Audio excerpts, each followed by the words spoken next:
I've always loved the outdoors. There's something about the stillness out here. The way the water mirrors the sky. How the mangroves twist like ancient guardians over the narrow channels. Out here, away from the noise and rush of civilization, you can feel the world breathe. Every cast of my line, every dip of my paddle. It's my way of syncing up with that rhythm. Been that way since I was a kid. Back then, I didn't care much for regulations. Couldn't stand hearing about invasive species and quotas. I didn't see the harm. Hell, the more the merrier, right? All those exotic fish and reptiles turning up out of nowhere. They made things more interesting. I remember first time I hooked a snakehead, how it thrashed like the devil himself was on the other end of the line. I laughed that day, felt a rush like nothing else. They said those things were dangerous, that they didn't belong. But out here, everything felt like it belonged. At least that's what I thought back then. I've definitely changed my mind about all that. Funny how an experience can do that to you. These days, when I hear about regulations and codes, I just nod. I get it now. I've seen what happens when things that don't belong out here take root. I've seen what they can turn into.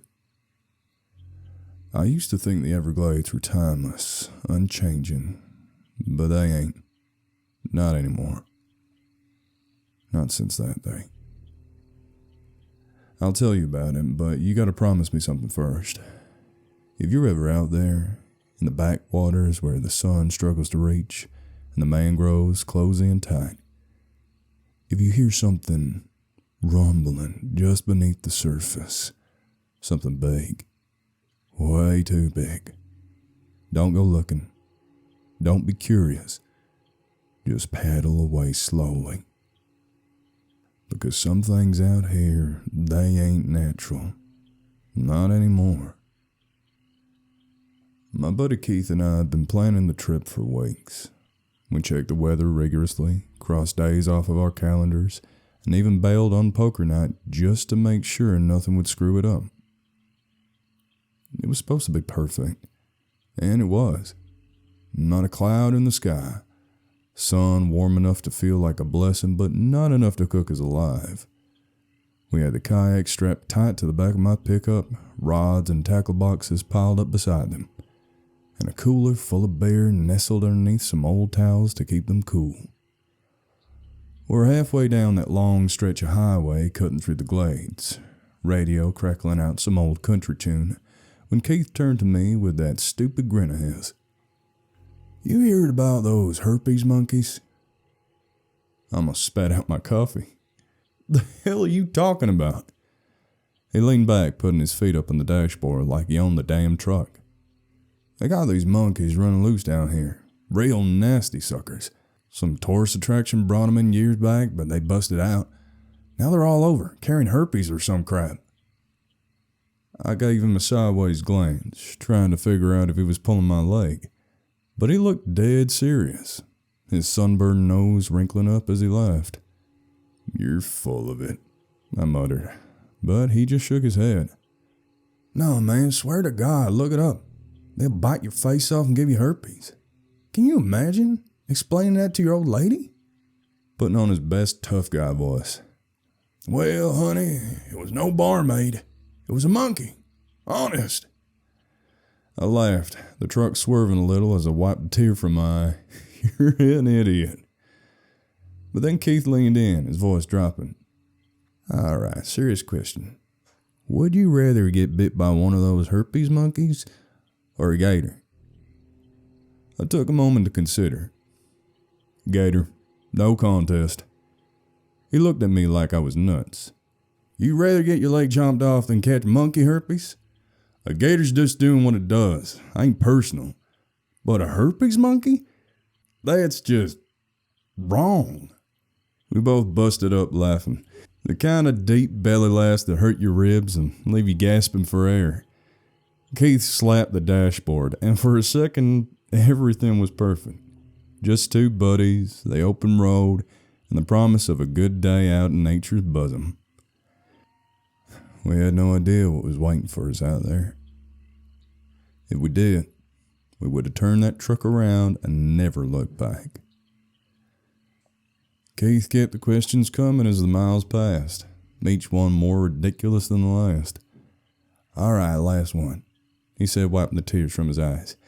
"Will you rather have a Burmese python slither up your shorts or one of those monkeys bite you?" "Jesus, Keith!"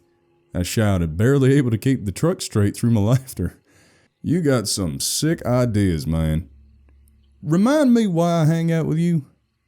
"'Cause no one else puts up with your ugly muck," he shot back, grinning ear to ear. We turned off the highway and followed the dirt road through the sawgrass and cypress trees, the world getting quieter, wilder with each mile. Finally, we pulled up to our spot, a spring that fed into the Everglades, hidden enough to keep the tourists away, but not so remote that it took a miracle to get to. It was gorgeous. Sunlight filtered through the twisted arms of mangroves, dappling the water with patches of gold. The water itself was impossibly clear, a sheet of glass reflecting the endless blue sky. Tiny fish darted in the shallows, shimmering like flecks of silver, and somewhere above, a heron cut lazy circles against the sun. There was a stillness to the place, an ancient peace that made you feel like you'd stumbled into a slice of untouched paradise. We loaded the kayaks, the hulls scraping softly against the sandy bank as we slid them into the water. I took a deep breath, letting the smell of earth and wildness fill my lungs. It was good to be out here, away from everything. Keith gave his kayak a shove and hopped in, the water barely rippling as he settled into his seat. He turned back to me, a wicked grin spreading across his face. "You know, all this talk about rising water levels. If climate change was real, this place would be underwater, right?" He waggled his eyebrows, trying to get a rise out of me. I rolled my eyes, shoving off and letting the kayak glide next to his. And of course, like a hungry catfish, I took the bait. "It already gets hot as hell out here in the summer. If it gets 1 degree hotter, I'm kicking your ass." He leaned away, cackling, his laughter echoing off the trees. We started paddling out, the water so clear I could see the dark, winding roots of the mangroves below, twisting like knotted fingers. Dragonflies danced above the surface, their wings flashing in the sunlight. A soft breeze rustled through the leaves, carrying with it the distant call of an osprey, some other bird. We were heading deeper in, following the winding waterways where the sun barely touched and the mangroves grew thick and close. Out here, the world felt endless, wild, untouched by time. We spent the next few hours drifting, casting our lines and letting the world fall away. Out here, time didn't mean squat. The sun moved slow and the water carried us where it pleased. Every now and then, the silence was broken by a splash of a fish or the call of some unseen bird echoing through the mangroves. I'd reeled in a couple of fat catfish, the stubborn suckers putting up a decent fight before giving in. And Keith, though, was on fire. He was whooping and hollering, his kayak rocking as he wrestled with something big. When he finally pulled it up, I could hardly believe my eyes.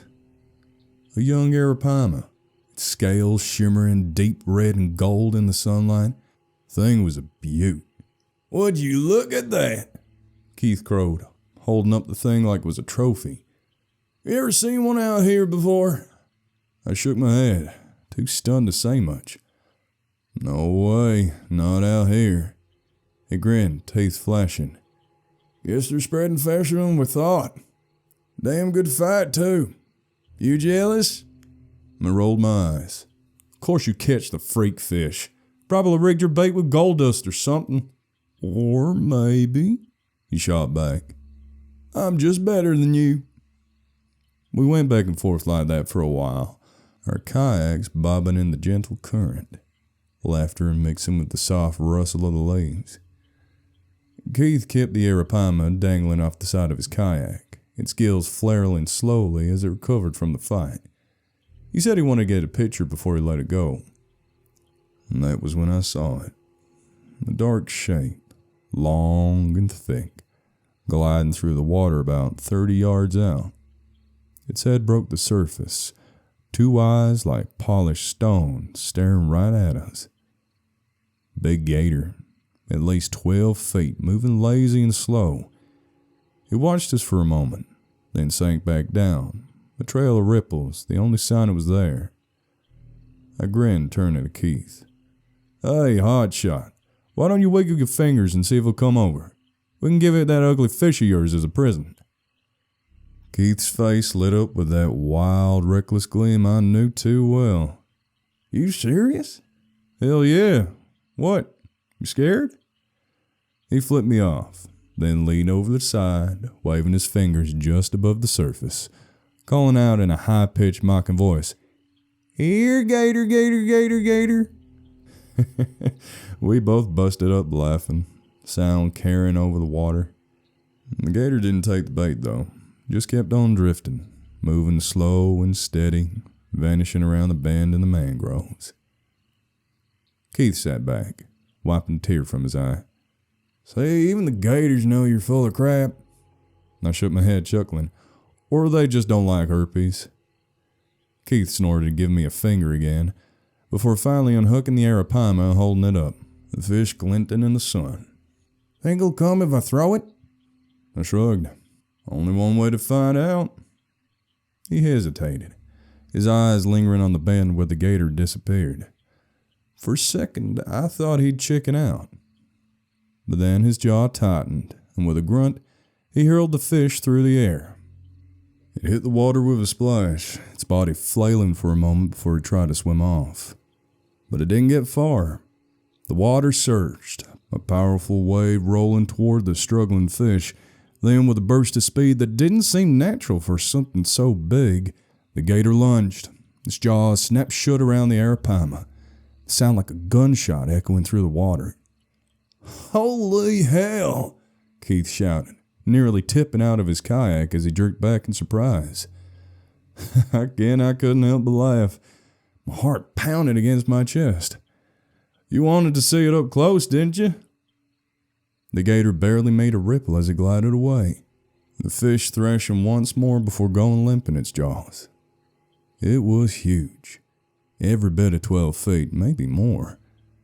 Its body sleek and powerful, armored scales glistening in the sunlight. It moved with a purpose, a cold intelligence behind those ancient eyes. Keith let out a low whistle. Whew. Damn, look at that thing. It's a dinosaur, man. A freaking dinosaur. Yeah, I agreed, watching as it disappeared around the bend, leaving only a trail of bubbles behind. Makes you wonder what else is out there. Just as the big gator started to come back into view around the other side of the bend, the water started to tremble. At first, it was a ripple, barely noticeable, like the surface was shivering. Then it grew, spreading out in wide circles, and a deep, resonant sound echoed through the mangroves. It was low, so low I felt it more than heard it. A rumble that vibrated in my chest, rolling through the water and air like distant thunder. It reminded me of the mating calls I'd heard from bull gators before, that deep bellow they used to stake out territory and claw the mates. This was different. It was louder, deeper, almost hollow. The gator froze, its massive body going rigid. His head snapped in the direction of the sound, eyes seeming to narrow, muscles coiling tight. For a moment, it just floated there, perfectly still, its nostrils flaring as it tasted the air. Then, without warning, it whipped around, its tail churning the water as it took off in the opposite direction, faster than I've ever seen a gator move before. Keith and I watched, slack-jawed, as the creature's armored back disappeared around the bend, the water still rippling from its panicked escape. Keith was the first to speak. Did that thing just get scared? I swallowed hard, my mouth suddenly dry. I think so. He looked at me, eyes wide. The hell spooks a 12-foot gator? I didn't have an answer. My gaze drifted back to the spot where the ripples were fading, to the dense wall of mangroves and the dark water that flowed between them. Everything had gone deathly quiet. No birds, no insects, not even the whisper of the wind through the leaves like before. Just silence. Keith tried to laugh, but it became shaky. Maybe it was another gator. A bigger one, maybe. I wanted to believe that. Wanted to believe that there was a logical explanation. But the way that gator had bolted, the sheer panic in his movements, it like it'd seen a ghost. Yeah, I said, more to convince myself than him.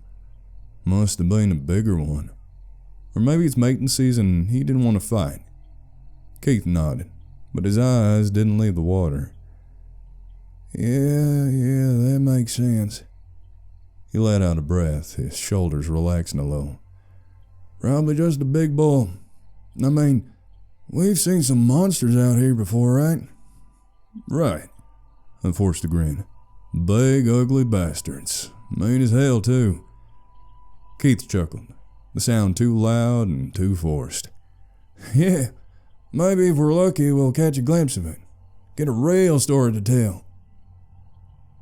I didn't say anything to that. I just tightened my grip on my paddle and started moving, my eyes flickering to the shadows beneath the trees, the dark water that was far too still. And I told myself it was just another gator, just another day in the glades. But I could not shake the feeling that something was different, and something changed out here. And whatever else was lurking in these waters, it was big enough to scare off a monster.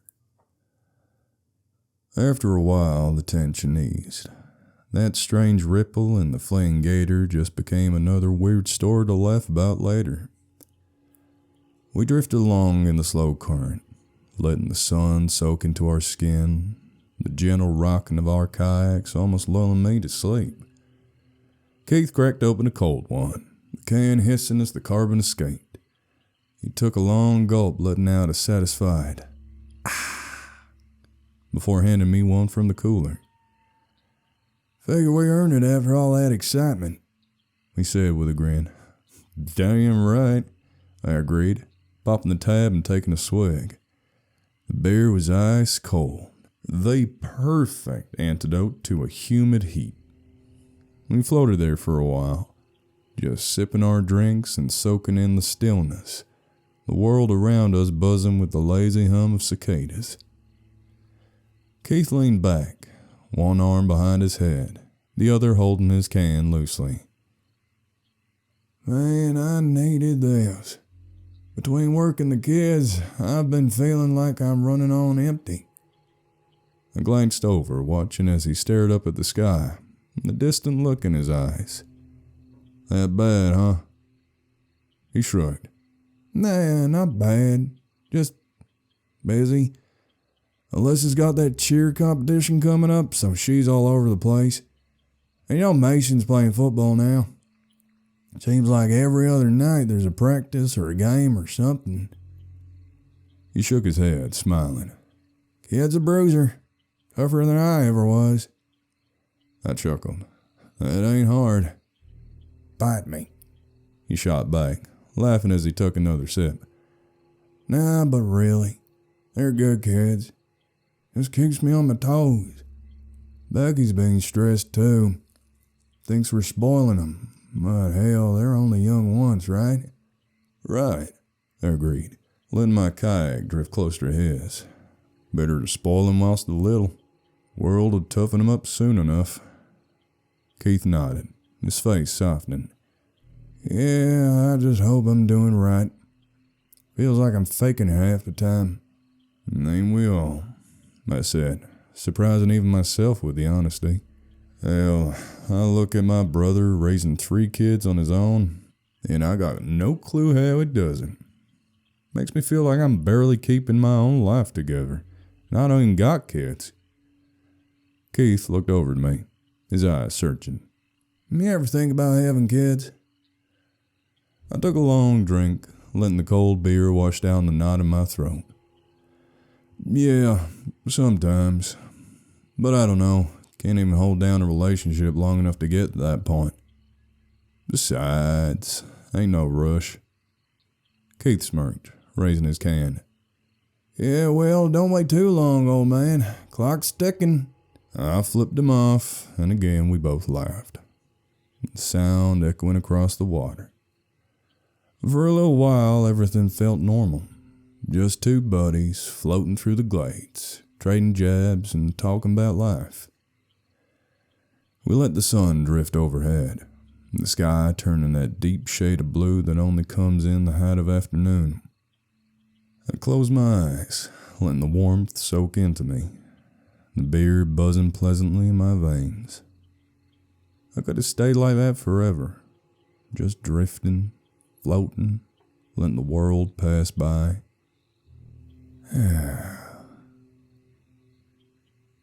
A sharp chattering noise snapped me out of my haze. I sat up, blinking as I tried to pinpoint the source. Keith was already looking, his head tilted back, a grin spreading across his face. Holy crap, he said, pointing to a low-hanging branch over the water. Would you look at that? I followed his finger, and I saw them.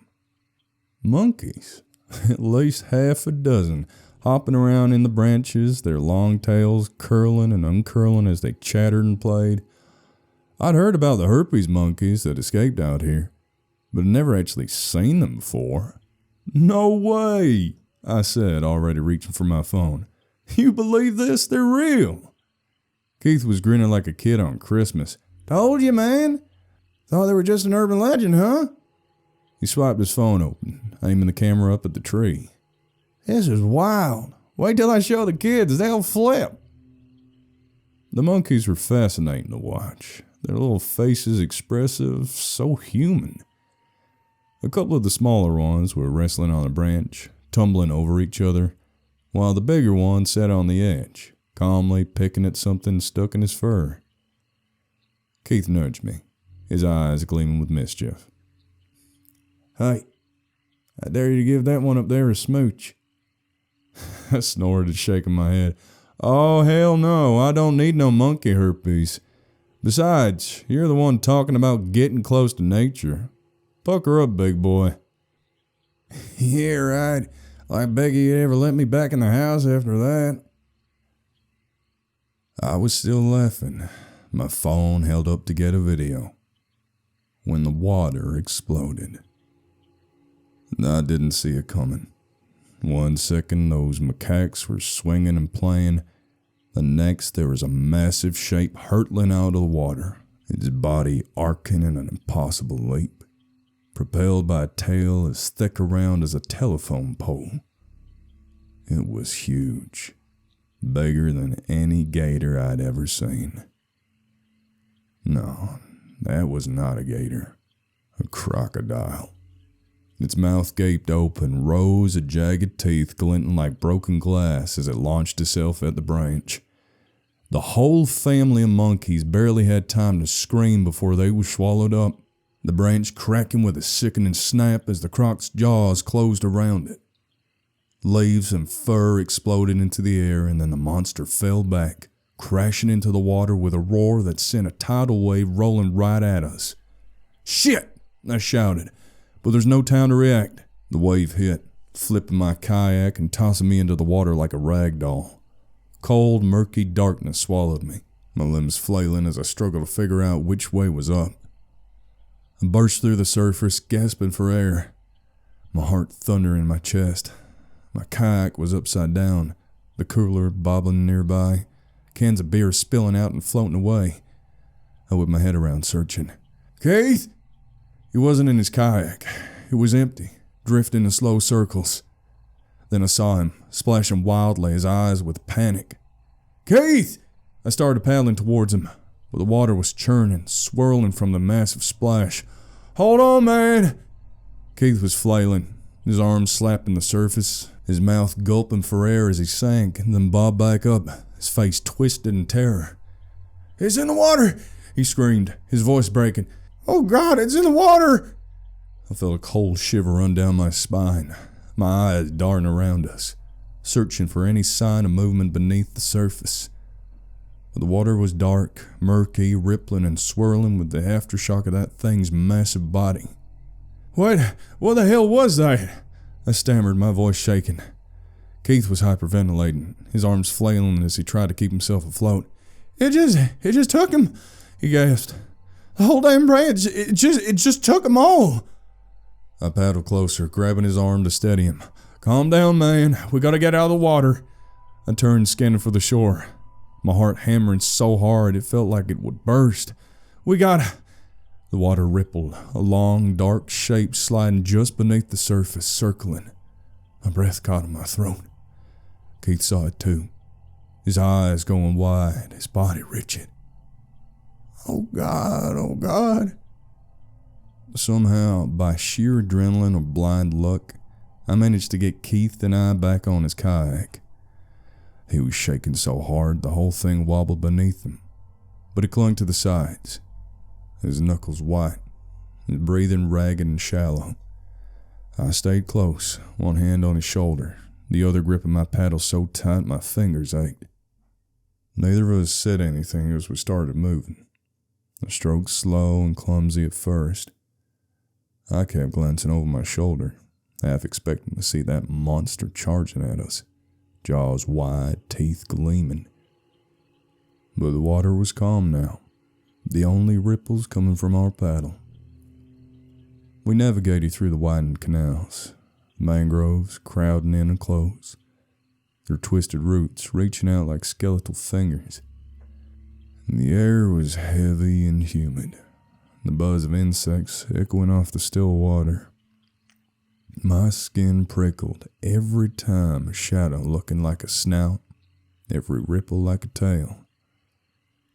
And Keith finally broke the silence, his voice low and shaky. What the hell was that? I didn't have an answer. I could still see it in my mind, that massive body lurching out of the water, the sickening snap of the branch, those monkeys vanishing in his jaws. I don't know, man. It was a croc, but not one I've ever seen before. Keith nodded, his eyes fixed on the water. Wasn't no American croc. Face was all wrong. Longer, broader, and that color. He shuddered, his shoulders curling in. Too dark, almost black.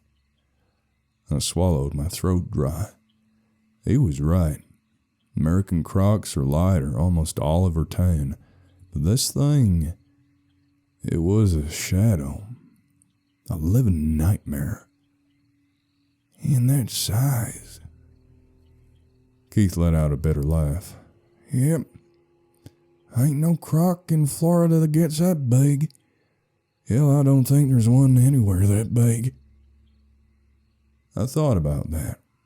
The way it moved. How easily it launched itself out of the water. You don't think, I don't know, maybe some kind of mutant? Some invasive species no one's seen before? Keith looked at me, his face pale, eyes sunken. I don't care what it is, I just don't want to see it again. We paddled in silence for a while after that, our strokes slow and deliberate, every splash sounding too loud. The mangroves grew thicker, the light dimming as the branches overhead tangled together, forming a canopy that shut out the sun. I glanced at Keith, his shoulders hunched, his eyes flicking nervously from shadow to shadow. He looked like hell, his face pale and drawn, his arms trembling. I could still see the fear in his eyes, that raw, primal terror that I felt echoing in my own chest. Then, out of nowhere, he let out a shaky laugh. That sounded strange, hollow, almost hysterical. Hey, would you rather see a skunk ape or that thing again?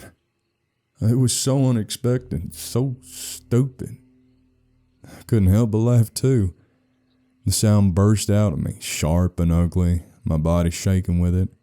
Man, I'd take 10 skunk apes over that thing. Keith grinned, his lips twitching as he tried to hold it together. Yeah, me too. He shook his head, his eyes still wide. Hell, I'd even let one give me a hug if it meant I'd never seen that croc again. I laughed again, the sound bordering on madness. You know they'd probably smell worse than you, right? Impossible, he shot back, a flicker of his old self returning. I'm all cologne and manliness. I snorted, shaking my head. More like Bayer and B.O. Keith opened his mouth to ask another one of his stupid would-you-rather questions.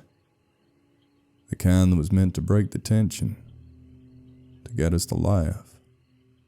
To forget. But I wasn't listening. Not really. I was too busy watching the water behind us, my eyes scanning the dark surface, the way it moved unnaturally, like something huge was lurking beneath. My heart thudded, slow and heavy in my chest. I could feel the hairs on the back of my neck stand up, but I couldn't place why. Keith didn't notice. He was too busy grinning like a maniac, his eyes flicking between me and the water. All right. Would you rather be stuck in a cage with a pissed off bobcat or... And then I saw it. A flashy yellow, glowing in the murky water. Bright, almost unnatural, like a beacon in the dark. I froze, my pulse shooting through the roof, my breath catching in my throat. I didn't want to believe it. But there it was, cutting through the water, its massive body just beneath the surface. Keith kept talking, oblivious. His eyes were still focused on me, but he was leaning back now, feet propped up on the kayak, laughing to himself about the bobcat. But the sound of his voice, the air around us, everything went dead silent. I could hear the blood rushing in my ears. I felt my heartbeat in my throat. The eye. That goddamn yellow eye. It lined up perfectly with Keith, glowing like a warning, like something that was about to strike. And before I could shout, before I could even think, it happened. The water exploded with a deafening crash. The huge shape lunged out of the depths, its enormous jaws snapping shut around Keith with a sickening final crack. I saw his body jerk back, his hands still gripping the sides of the kayak, but it was too late. That crocodile's massive mouth enveloped him in one swift motion, and Keith was gone. Just like that.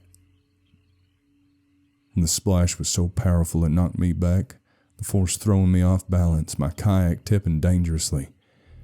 But I didn't care about that. I didn't care about anything but what just happened. My mouth was open, but no sound came out. I was frozen, my body numb as I watched the water churn where Keith had been there seconds before. I don't even think Keith had time to scream. 1 second he was there, laughing. The next he was swallowed whole by that creature. It didn't make sense. I didn't want it to make sense. I spun in the kayak, heart hammering in my chest, but there was no sign of Keith. No struggling. No bubbles.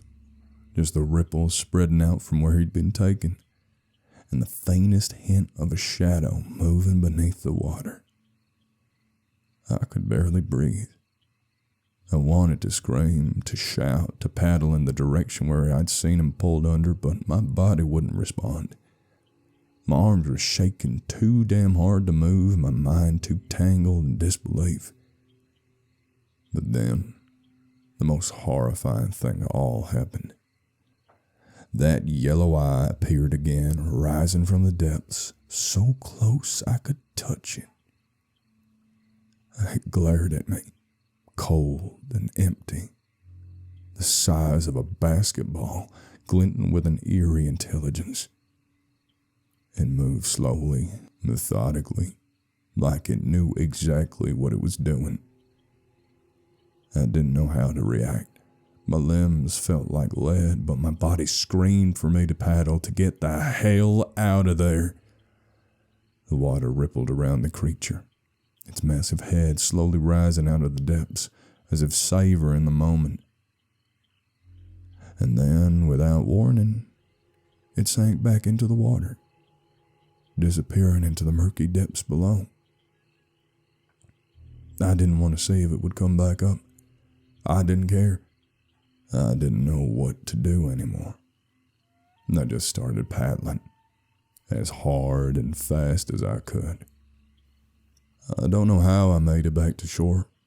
My arms felt like they were going to fall off. My head was spinning and my heart was still beating like it was trying to escape my chest.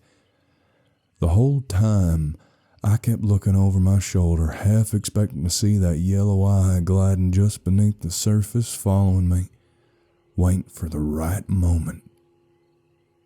But the water stayed still, calm as a grave, and I didn't dare slow down. When I hit the shore, I scrambled out of the kayak and onto solid ground. My legs felt like jelly, but I pushed myself forward, my feet slipping in the muck as I dragged the kayak up onto the bank. I didn't even stop to catch my breath. I just kept going. I finally got to my truck, started the engine, and tore out of there like a maniac. I didn't stop for anything. Didn't even check to see if I'd left anything behind. I was just thinking of one thing: getting the hell away from there. I don't know how I managed to drive home. I was shaking, the adrenaline still running through me in waves. I could barely keep my eyes on the road, but somehow I made it back. I don't even remember how I got out of the truck and into my house. I called the police as soon as I was inside. Told them everything I could, everything I saw. The crocodile, how it took Keith, how big it was, how it didn't belong there. They didn't know what to say at first, but I kept pushing, kept telling them how dangerous it was, how it wasn't just some lost gator. It was something way worse. They said they'd send Fish and Game to investigate, but I knew it was already too late. That thing was probably gone, way gone. It was still out there. I don't know what it was for sure, but I suspect it was an Australian saltwater crocodile. One of those monsters that's been turning up in places it shouldn't, like the Nile crocs that have been dumped in the Everglades. Somebody must have thought they could make a quick buck or just get rid of a dangerous pet. And now look where we are. Look where Keith is. The thing is, sometimes there's a damn good reason why environmental laws are in place. I didn't get it before. Thought they were just about being overcautious or trying to ruin fun for people who actually care about nature. But now I see it. We're messing with things we don't understand, and the consequences are real. I hope to God whoever thought they could release that croc into the Everglades gets what's coming to them. They deserve it. No one should have to pay that kind of price for somebody's reckless bullshit. As for me, I'm done. No more kayaking out there. No more thinking the Everglades is just another fun trip. I've seen what's out there now, and I know some things are better left alone. Keith's gone, and I don't think I'll ever stop hearing the sound of those monkeys screaming. And that eye, that damn eye, I'll never forget it.